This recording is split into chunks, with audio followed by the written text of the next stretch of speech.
Welcome to Collaboration Conversations. I'm your host, Regina Partain Bergman, CEO of Bridgeport Strategy. I am delighted to welcome another guest co-host today. This has been the most fun having guest co-hosts. I should have done this eons ago. It's been so much fun. My guest co-host today is someone that I've known for a little bit, have not got to spend nearly as much time with him as I would like to because we share a passion, and that passion is about successful marriages.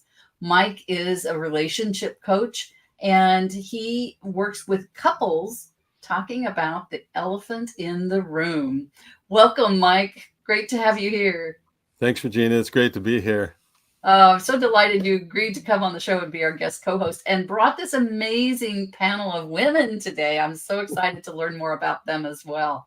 Mike, would you take a moment and tell us a little bit about your journey getting to this place in life and who you serve and why? Yeah, so my journey began. I grew up in San Francisco in a single parent home with two older sisters. And my first job was in technology.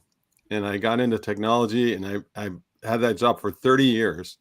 And then I realized I was actually living someone else's plan. I was living the 40-40 plan.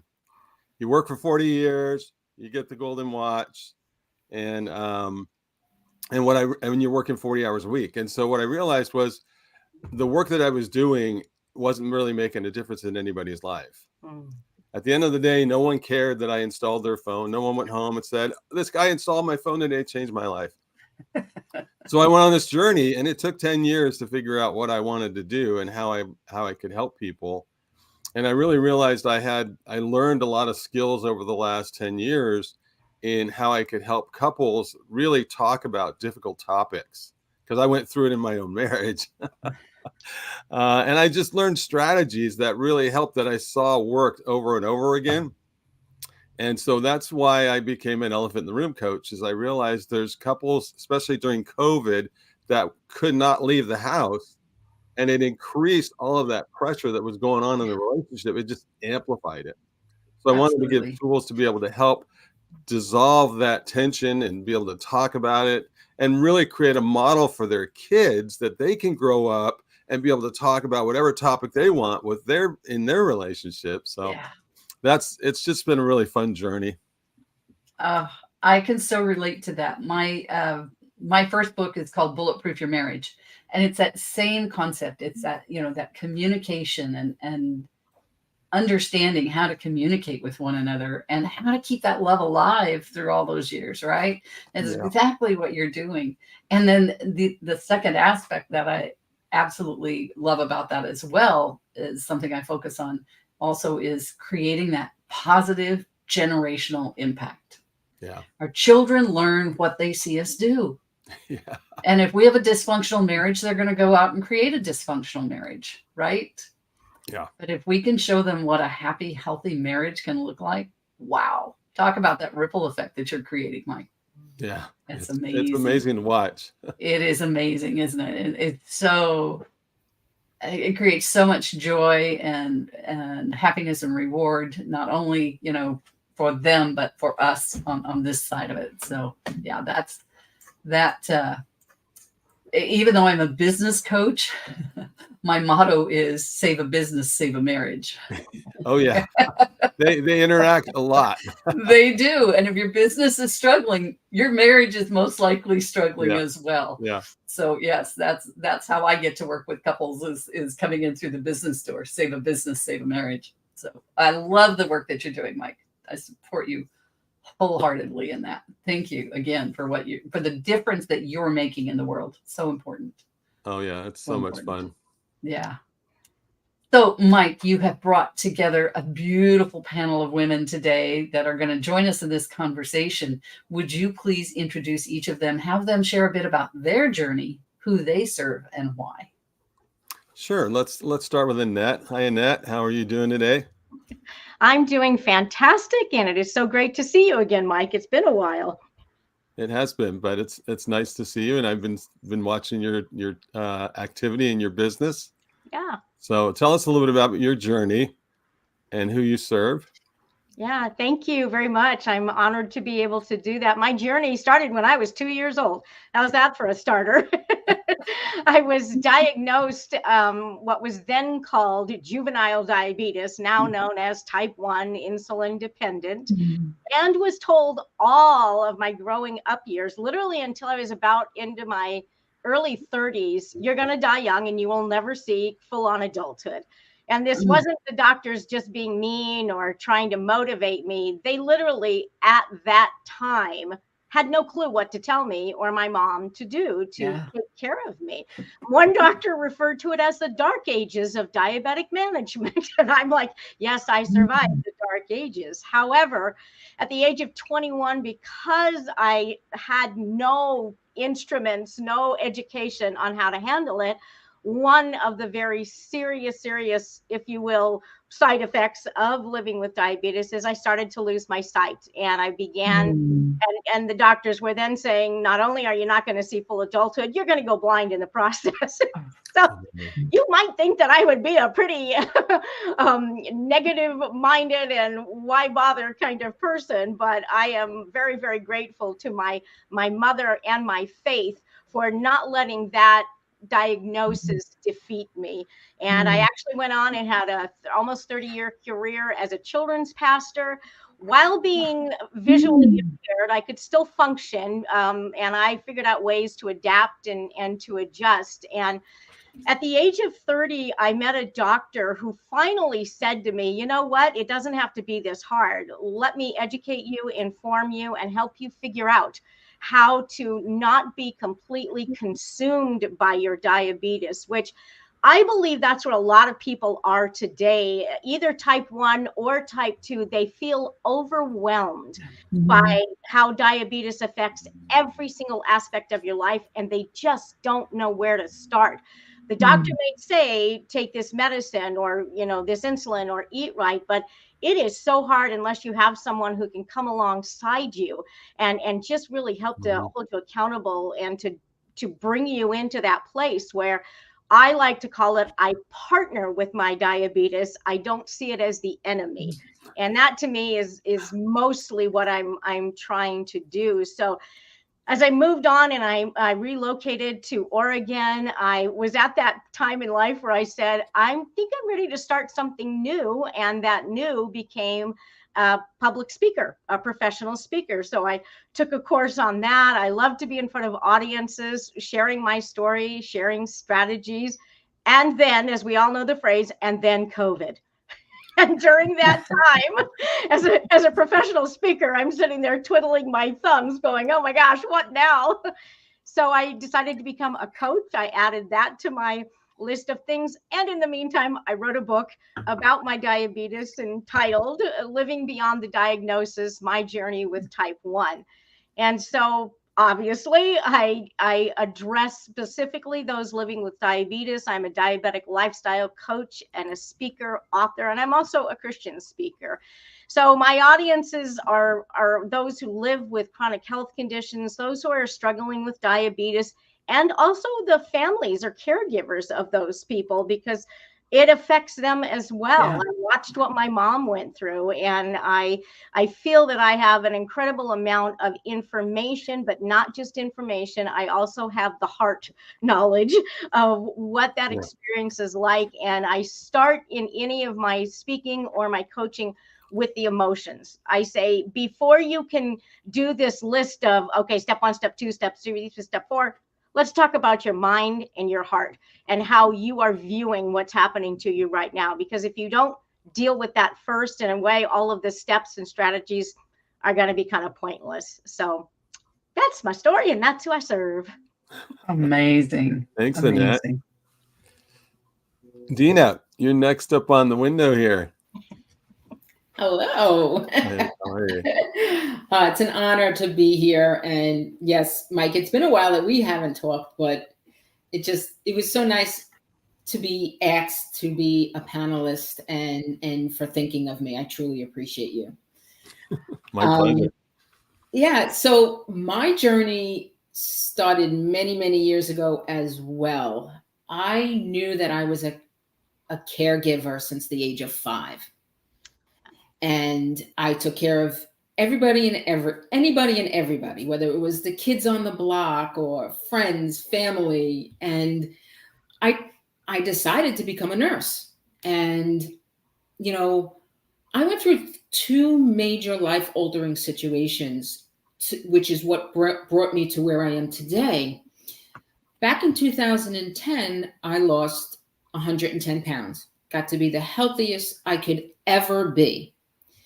And then 6 years later, October 10th of 2016, I got hit with an aggressive form of breast cancer.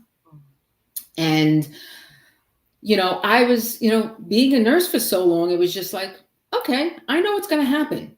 I know the steps here. And that is when I realized what I was most afraid of. What was my biggest fear? It wasn't dying. It wasn't the process. It wasn't surgery. It wasn't chemo. My biggest fear was not being loved and being judged, because I had to take care of myself first. Something I never did at the age of, when I got diagnosed, I was 51 at that point. Yeah. And everybody kept telling me, what are you, crazy? What do you mean you're going to be judged and not loved? Look at everybody you got around you. And I was like, I still felt alone.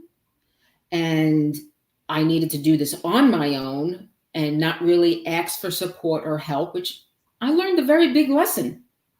And I honestly say, and I'll say it till the bitter end, that cancer saved my life, but my fears almost killed me. Wow. When we have all those toxic fears and we don't know how to let them go, it actually spreads to every avenue of our lives. Yeah. Your health, your relationships, your career. I mean, I can go on and on and on. But during that time, I discovered what I call my 4 stages of letting go of fear. And that's what I do today. One of my clients named me the Inner Warrior Coach. And I named my coaching business Wellness Warriors for Life because of the wellness and getting healthy, and then the warrior part of being a cancer survivor. And I do help many women in remission, but my business has pivoted. I'm sure all of you have gone through the same thing. It's like, okay, this is what I want to do. But then others start coming in and say, well, do I have to have breast cancer for you to work with me? No. You know, it could be any other illness, disease, life-altering situation. And I just want everybody to be able to choose themselves first and take care of themselves first and not feel guilty about it. That was me since the age of 5. Guilt, guilt, guilt. It was like, no, I have to take care of everybody else first, not me. I was last on the to-do list, bottom of the totem pole. And I honestly believe that the cancer made me stop and say, nope, no more. You need to take care of yourself.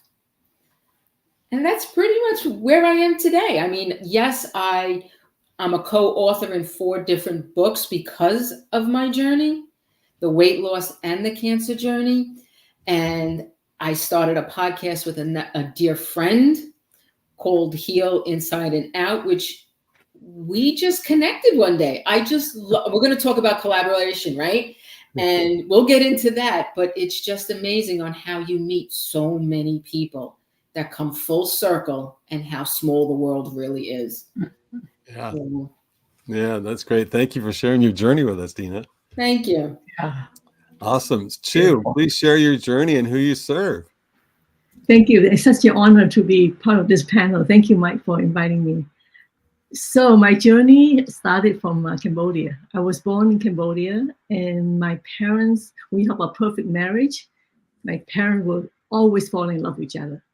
Yeah, so that mentality is, I'm so proud of, who they are. And then my life took a turn when the first time I got sick, and then the doctor said, you're gonna die. And I still remember that moment vividly when the doctor. You muted, Jane. Oh, sorry. Yeah. So what happened was I had meningitis. So I almost died, and then so So then later on, I got sick again, and so I have to escape from. So I from Cambodia went to Vietnam. I escaped. So then I came to US. And then what happened was my all this time I had my dearest grandma with me, never separate from birth, and she had breast cancer, and I didn't know how to deal with it because I don't know what I'm going to do to my life if she died, right? So I escaped to New Zealand, and I was working for visual effects in the film industry. So I escaped to New Zealand. So that started my health journey. Before New Zealand, I would listen to a doctor, take antibiotic, take medicine, whatever. New Zealand was the first time I discovered there's another way to get healthy. Yeah, but then I still continue on my career as a visual effects artist and software engineer, and my health didn't get better until until COVID. Until COVID, and I started having this fear. I said, what happens if I lose my job? What happens if I lose, if I lose my health and all that? So that's when I really seriously review my life. I say, I don't want to. I'm basically giving my time away to my employer, and yeah. So then I started looking for health solution. Yeah. So fast forward, this is where I am today, and I think I serve people in the 50s and very busy professional, because I think a lot of us, we always take care of other people. We're always busy, and we forgot to take care of ourselves. And I think around 50 is a very important age. Either we go downhill or we get even healthier. And I really hate to see us work so hard in our life and then let the doctor control the rest of our life. Yeah, it's like every time I go to Costco, I see like people waiting in line. It's not fair. It's not fair. That's not how we're supposed to live this earth like that. So that's my passion, is to help people get even healthier. Yeah. Great. Thank you, Ju. Stephanie, share a little bit about your journey and who you serve. Awesome. Thanks, Mike, for the invite. This is so great to be here with you all. I am Stephanie Rennert, also known as Steph with an F, not a PH. I like to do things differently, and I can thank my mom for that. Thanks, Mom. I am a former human resources professional turned resourceful human. And my journey was not that simple. It's definitely more similar to like a family circus cartoon, all around, up and down. And I am currently a purpose coach. And my journey to find my purpose, that spoiler alert, was that my purpose is your purpose and your purpose is my purpose. But to find that, I went on quite the adventure. So I graduated with a degree in human development from Cornell University. And I said, I'm not going to go into therapy. I love my family and friends. I'll help them. But I didn't know what I wanted to do. So I ended up having a lot of jobs, and I just never felt like this was me. I couldn't find anything that really lit me up. I just felt like every day I was going to work, I was very detail oriented and thorough. But at the end of the day, I was getting tuna and turkey sandwiches for executives at awesome companies. I mean, I worked at Nickelodeon, the Girl Scouts, like, amazing on paper. But I was like, I'm an Ivy League grad. How did I get pigeonholed into being an executive assistant, a project manager, a coordinator, or all these things? And I'd just be like, but what do I really want to do? I don't know. I have so many interests. So I had a lot of jobs at one point. After being promoted to human resources manager at the digital media company Mashable, I decided to resign from my job and go on an exploratory journey. I actually resigned from my job and tied a pink bow around my neck and said, Happy Mother's Day, Mom. I'm moving home. I'm your gift. And I just started testing and trying things out and exploring and experimenting. So I worked at a yoga studio, and so I could have free yoga classes, and I was a receptionist there. I sold safe skincare and cosmetic products for a beauty counter, and did network marketing. And then I did a lot of temp work to make some money and just test and try out different things. And then I found personal development programs and communities. And that's where things really shifted for me, the power of collaboration and community.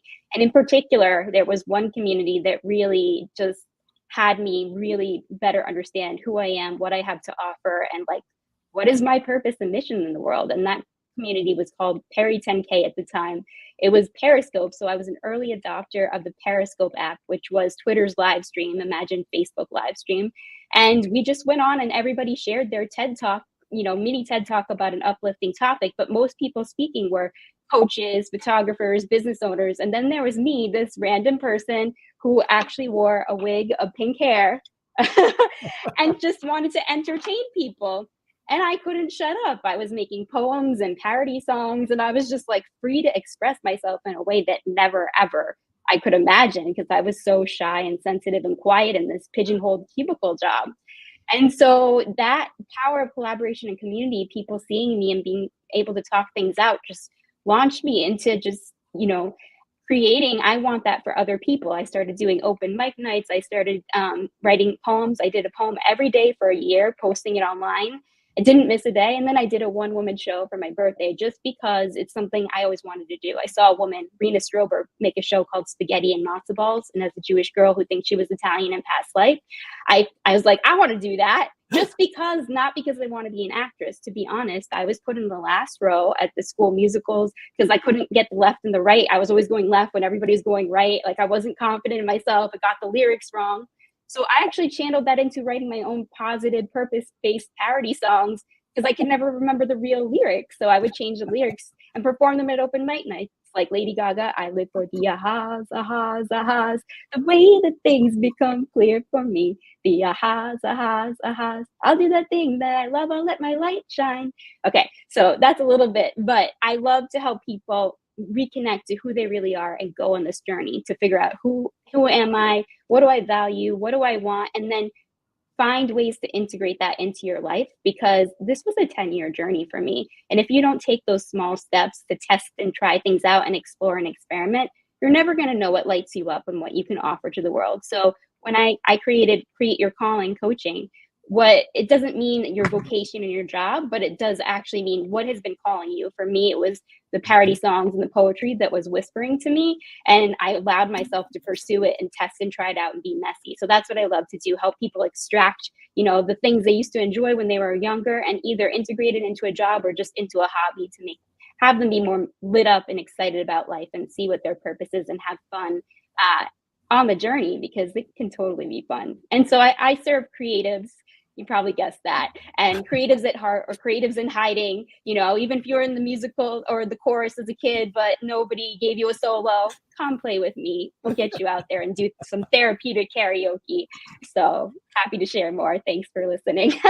Thanks, Stephanie. It is awesome. I am just astounded by this whole group. You are amazing.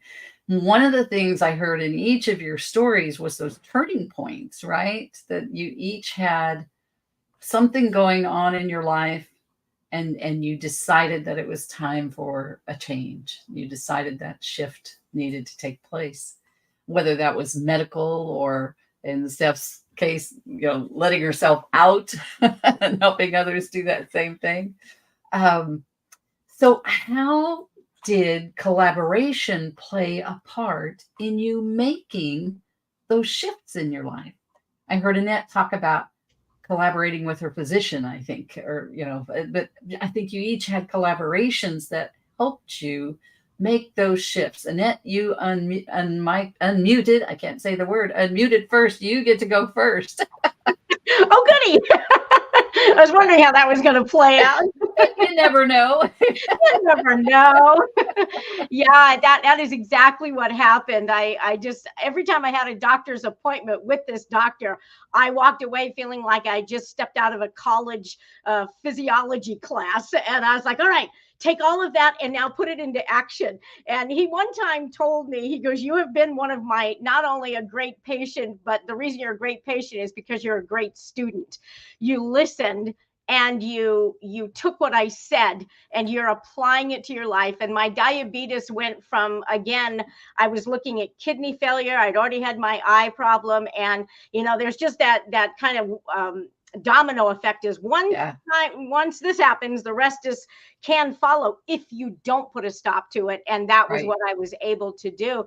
And, that's that's the story that I want to tell other people, or the strategies even to tell other people, is that idea of educate yourself to the degree that you can, but don't let education be all that you're doing, because people are going to have a lot of head knowledge, but if they don't have the application to that, it's useless. It really is useless. And that actually, I was thinking about this as far as the collaboration. When I first got started, both as a speaker, but more as a coach, I didn't know what I was getting into. I had never been coached. I didn't know what was going on. And here I am going, great, I'm going to be a coach. What does that mean? And I took a good deal of time, about 4 months, where I just started doing the old school informational interviews. I started calling and emailing anybody and everybody that I could, that I knew that was a coach or knew of a coach. And I had a series of questions I would ask them. And I would say, well, what's the hardest part? What's the best part? What do you enjoy most? And then at the end of each of those, I would say to them, number one, do you have somebody else that you can refer me to that I can talk to? Every single one of them had somebody else. And then secondly, once I'm a certified coach, would you be willing to use me as a referral for anyone else? And they absolutely said that. And I have gotten a lot of, contacts and some clients from that, but it was that process of collaborating with people in finding out more about what it meant to help people and to be a coach and to move people, from where they are to where they want to be. But that was one of the most significant aspects of what I'm doing now, is by taking time to collaborate with other people who are already in the profession, already doing what I'm like, I have no clue what I've just stepped into. And so I would want your audience to remember that, or to think about that. If you're not sure where you're going, or you're not sure how to get going on anything, reach out to people and connect with them and just ask them questions. It's not like you're trying to get something from them, but you're curious. So that's one of the things about, as a coach or as a human being, you got to be curious about what's out there and what's next. So that's my love of collaboration. So Annette, go ahead, I wanted to ask you one thing. So when the doctor told you that you were going to die at a young age, what was your initial response? What was there for you at that time? As a child and even young adult, it had been ingrained in me, because I'd been told that from day one. So it was kind of like, oh, okay. I had no real response, because that's all I had been told. Here's what I realized afterwards. Hindsight is a wonderful gift, isn't it? I realized that I never in my life made plans for the future. Every day it was just one more day, just one more day, just one more day. And when I came to the end of high school, I'm like, oh, wait, other people are going to college. Is that what we're supposed to do? We're supposed to go to college? I had made no plans for a career. I had made no plans for anything, because I was told I wouldn't have a future.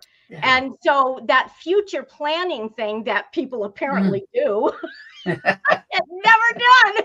And even when I graduated from college, I'm still sitting there going, I'm really not sure what I'm supposed to be doing here, because so I can laugh at it now, but at the time it was pretty terrifying, because I'm like, oh my gosh, I just spent all this money going to school, and what am I supposed to do with it? And so it is funny that now I actually am saying, even though I'm a ripe old age now, I'm like, you know what, in the next 10 years, here's what I want to do. Here's what I want to accomplish. And I'm like, oh, that's new thinking for me, because I never had that when I was a child or a young adult. So if I could, a couple of things that you said there that I think are so important, Annette. One, you were willing to be proactive in terms of collaborating. You went out and did the research. You reached out to others. So you were willing to initiate those collaborations, to learn more, and then you were willing to listen and implement. And I think those are really important things to recognize from that. Yeah. Thank you. Awesome. So Dina, you want to share next? Yeah. Sure. I believe that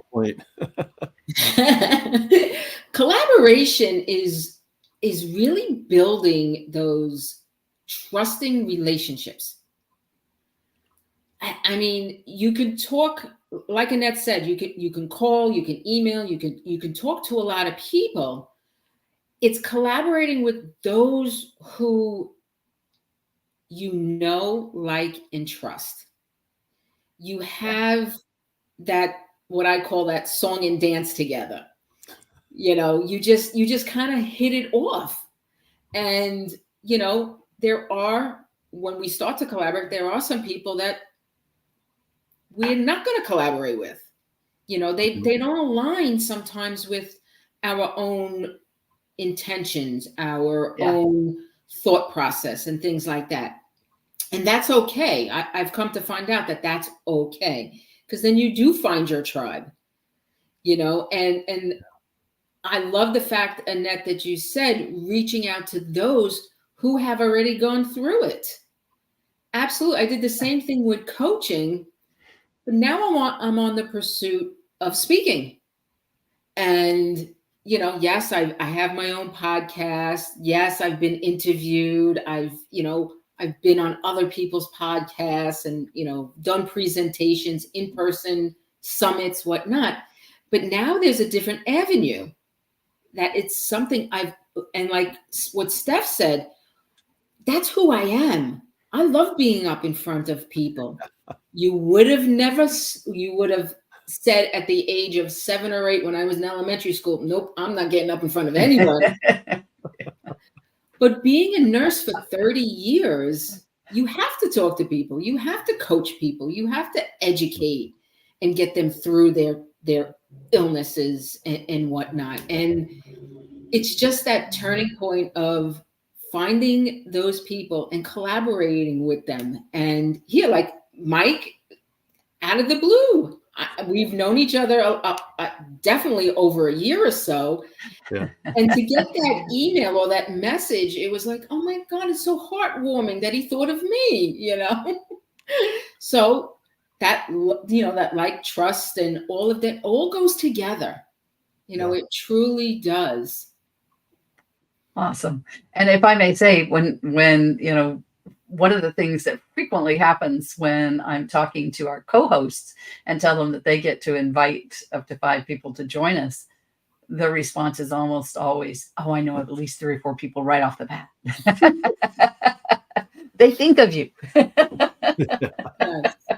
Right, Mike? Oh, yeah. Yeah. Yep. Yeah. Wasn't hard. No, not at all. Yeah. Awesome. So, Chu, would you like to share what was your turning point and how collaboration had changed your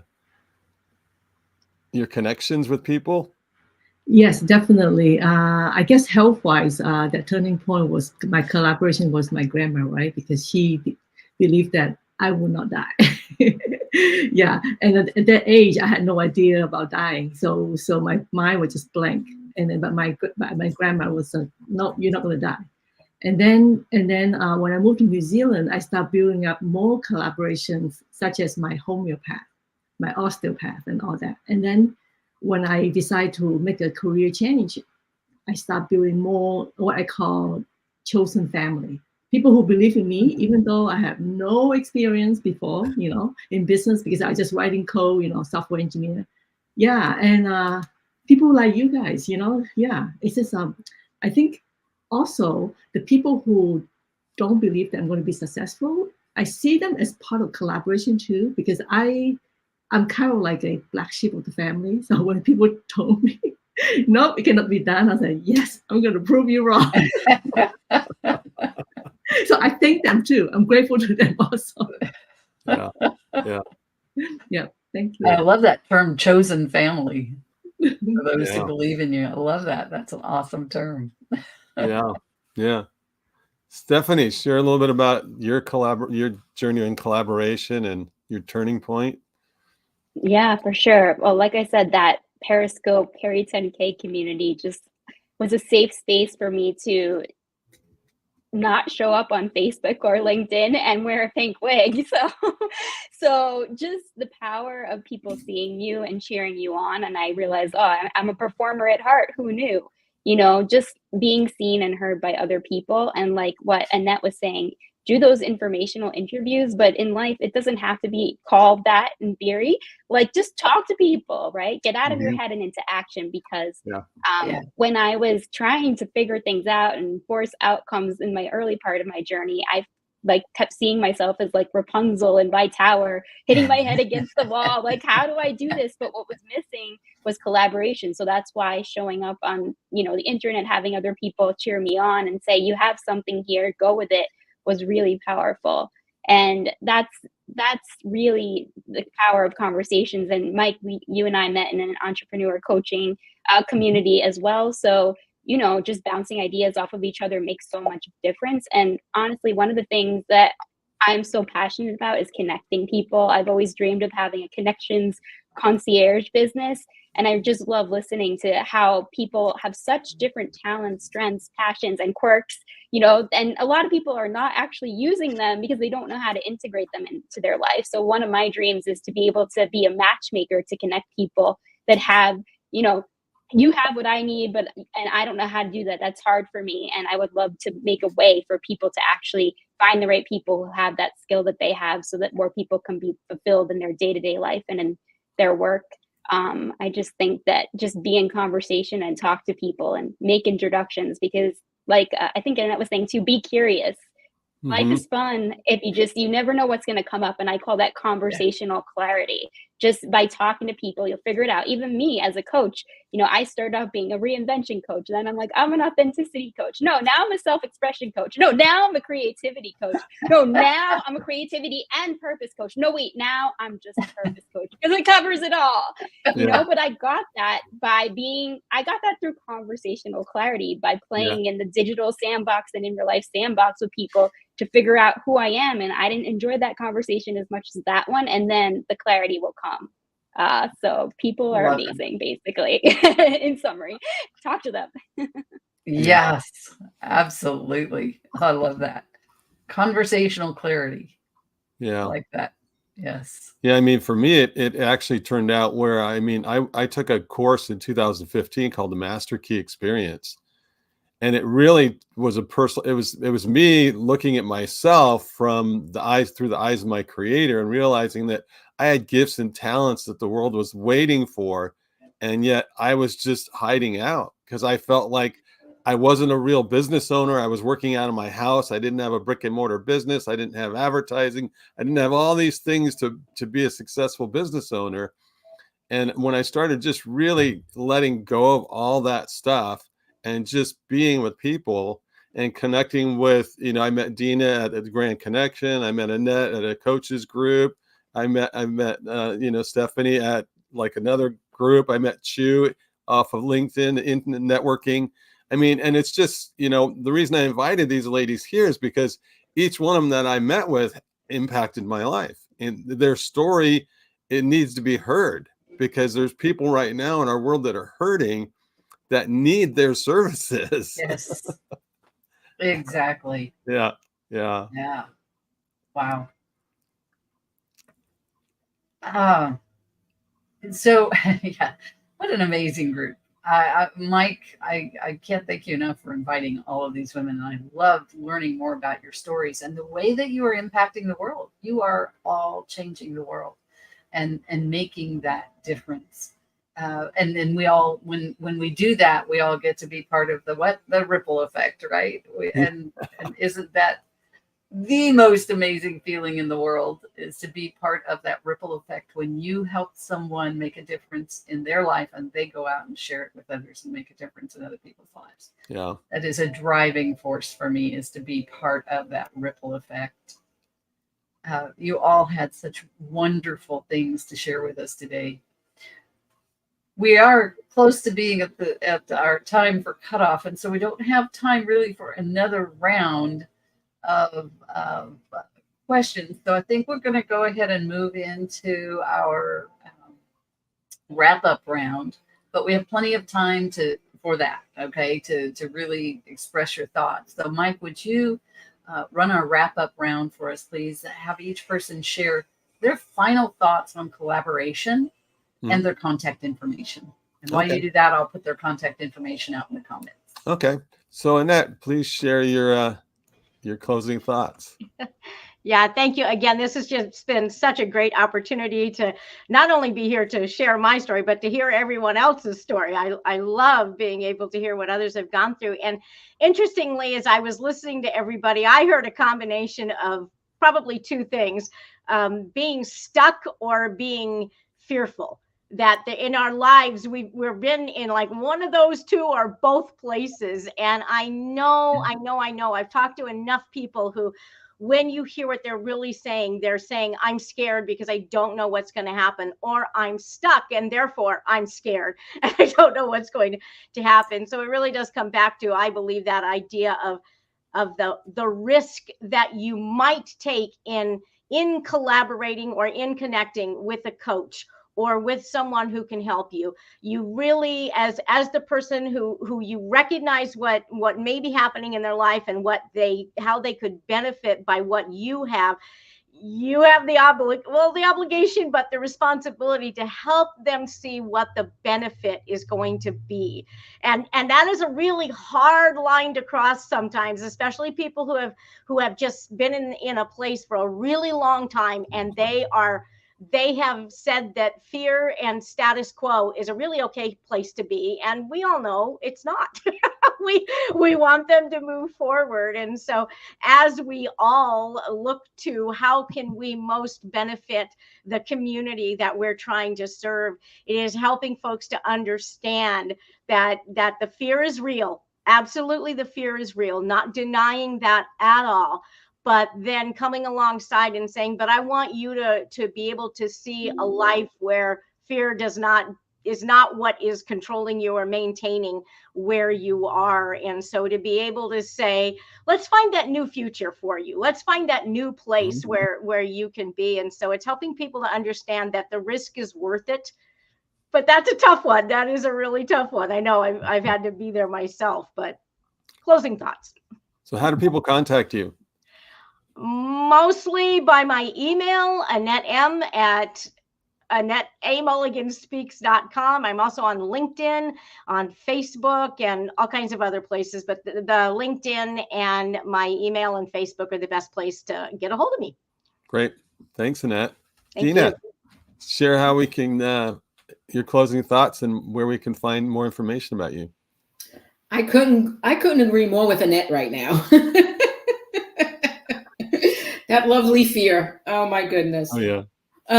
As you know, I could talk about that all day long, but I believe in the collaboration from two different angles.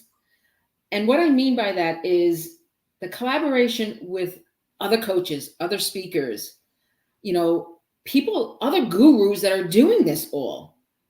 And like Annette said, being curious and just asking questions.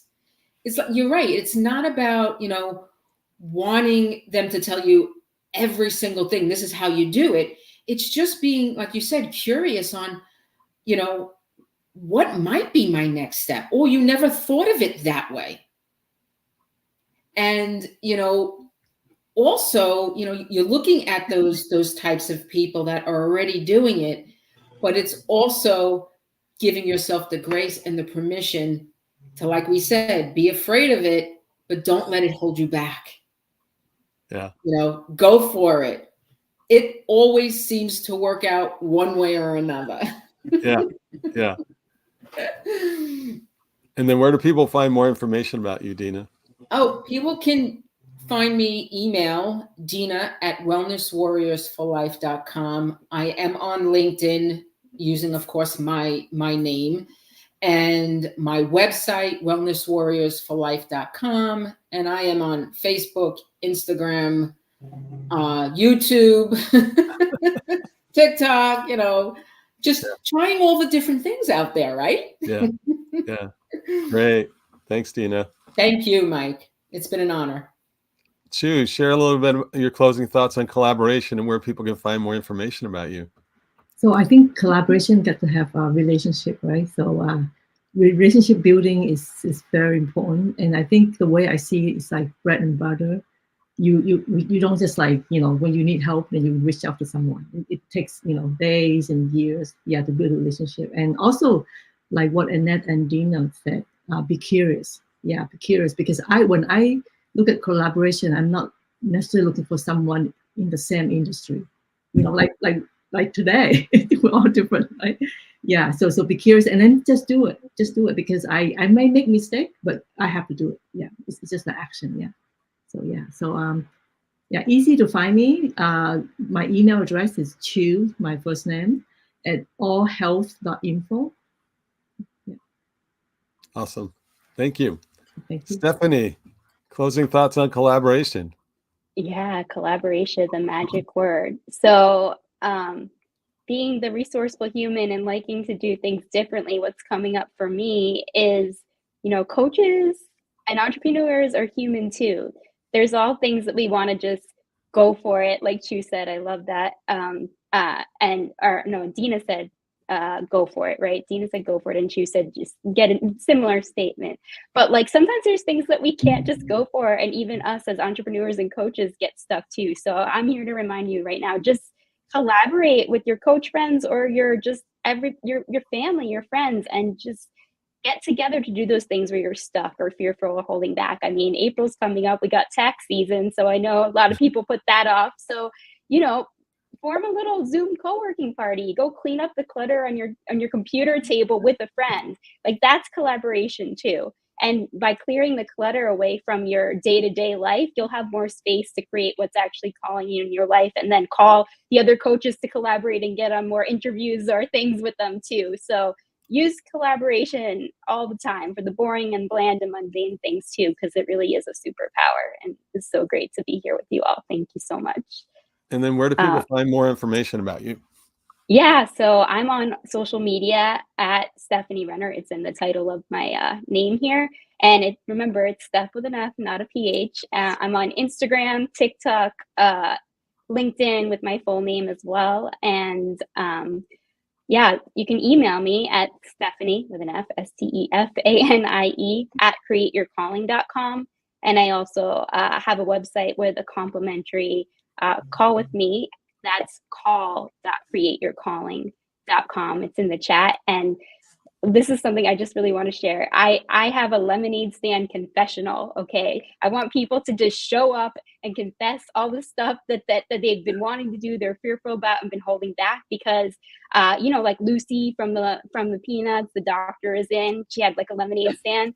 Because of inflation, it's not 5 cents anymore, but it's complimentary for this. And then the confessional aspect, I'm a Jewish girl from New York who thinks she was Italian in the past life.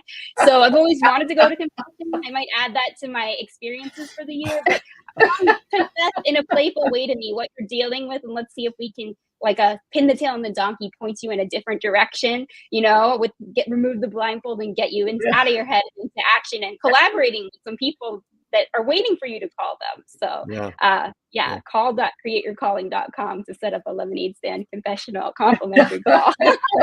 I love it. Great. Well, yeah, for me, it's been, I found that when I surround myself with like-minded people, when I started finding my purpose in the world, and I started getting around people that were doing the same, were looking for the same thing, we inspired one another, and it actually pulled me to the future that I wanted to have. It actually pulled out of me the purpose. And I think that's the key for all of us that I hear it in each one of us, is we got around people that actually pulled out the purpose that we wanted to create we got the results in our own life, but we really want to have that desire for everybody else, right? And surrounding yourself with people that keep inspiring you to do that and keep pursuing it, no matter whether you're going to run into a wall every now and then, but it's being able to have those people help you get over the wall, right?